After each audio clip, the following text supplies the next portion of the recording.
వరంగల్ జిల్లా పర్వతగిరి మండల కేంద్రంలో ఉపాధి హామీ పథకంలో మార్పులు సరికాదని కాంగ్రెస్ మండల అధ్యక్షుడు జాటో శ్రీనివాస్, జిల్లా ఉపాధ్యక్షుడు పిన్నింటి అనిల్ రావు అన్నారు. మండల కేంద్రంలో ఆ పార్టీ నాయకులు ఆదివారం ధర్నా చేశారు. ఈ సందర్భంగా వారు మాట్లాడారు.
కాంగ్రెస్ పార్టీ 140 కోట్ల ఆయుర్వేద దినం సందర్భంగా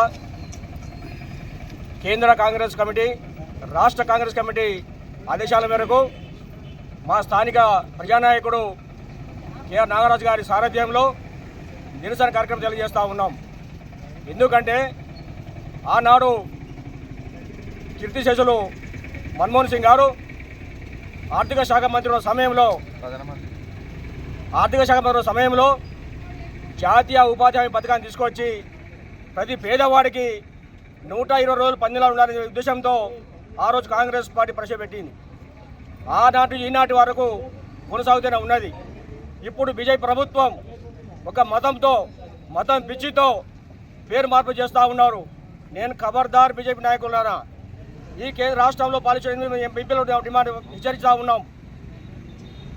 జాతీయ హామీ ఉపాధి పథకం మహాత్మా గాంధీ పేరు ఉండవలసిందే. ప్రతి పేదవాడికి 120 రోజుల పనిదినాలు రావాల్సిందే. అందరికీ సమాన వేతనం రావాల్సిందని తెలియజేస్తూ ఉన్నాను. బీజేపీ పాలించే రాష్ట్రాల్లో కూడా ఇదే పథకం కొనసాగుతూ ఉన్నది. ఎక్కడ కూడా మేము బీజేపీ ఉన్న రాష్ట్రాలు కానీ భారతదేశం కానీ చేంజ్ చేయలే. కేవలం 11 సంవత్సరాల నుంచి పాలిస్తున్న బీజేపీ ప్రభుత్వం ప్రతి పేదవాడికి పొట్ట మీద కొట్టే విధంగా కార్యక్రమాలు చేస్తూ ఉన్నారు. నేను వారికి హెచ్చరిస్తూ ఉన్నా, ఇటువంటి కార్యక్రమాలు చేస్తే ఇంకా పరిత ఉద్యమం చేస్తాం, రాష్ట్రోగాలు చేస్తాం, బీజేపీ ఎంపీల ఇళ్లను ముట్టడిస్తాం. జాతీయ ఉపాధి హామీ పథకం 100 రోజులు వచ్చే విధంగా మా కాంగ్రెస్ పార్టీ శ్రేణులు, కాంగ్రెస్ పార్టీ నాయకులు అందరూ ఏకాయుతం బీజేపీ నాయకుల మెడలు వచ్చుదామని తెలియజేస్తా ఉన్నాను.